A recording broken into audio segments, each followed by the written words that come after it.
आराध्य छत पर शांति से बैठा है। उसका चेहरा शांत है क्योंकि सुबह की हवा गुजरती है। उसकी अभिव्यक्ति में एक उदास लालसा भर जाती है क्योंकि वह प्रतिबिंबित करता है, काश मैं एक बार फिर से जादूगर बन सकता। आरव की निगाहें बदल जाती हैं, जो बगीचे के एक कोने की ओर खिंची चली जाती हैं। उसकी आंखें ताजा उम्मीद की एक चिंगारी के साथ चौड़ी हो जाती हैं। एक बड़ा बंदर पेड़ के नीचे छिपा बैठा है। उसका उदास चेहरा नुकसान की भावना को दर्शाता है।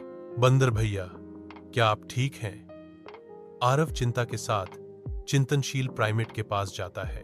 बंदर की आंखें बहुत कुछ कहती हैं, एक ऐसी भूख को व्यक्त करती हैं जिसे आरव बिना शब्दों के समझता है। आरव घर की ओर दौड़ता है, अपने प्राइमेट दोस्त को पोषण देने के लिए केले का एक भरपूर गुच्छा लेकर लौटता है। बंदर धीरे धीरे भेंट को उठाता है, जैसे जैसे वह हर निवाले का स्वाद लेता है। उसका चेहरा धीरे धीरे चमक उठता है और मुस्कान आ जाती है।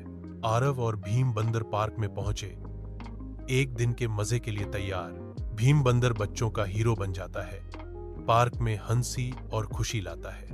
वाह, भीम बंदर हीरो है। बच्चों की जयकार से हवा भर जाती है। अपने नए दोस्त का जश्न मनाते हुए शरारती बंदर शांति भंग करते हैं, बेंच पलट देते हैं और बच्चों को डराते हैं। भीम बंदर हाथ जोड़कर और करुणा के साथ अराजकता का सामना करता है, शरारती बंदरों को वापस जंगल में ले जाता है। भीम बंदर मुस्कुराया। उसने एक हाथ आरव के कंधे पर रखा। एरर 14। और हवा में एक सुकून था, दोस्ती का, समझदारी का और एक छोटी सी मुस्कान का। आरव कहता है, तुम में जादू नहीं, लेकिन तुम जैसे हो वही सबसे बड़ा जादू है।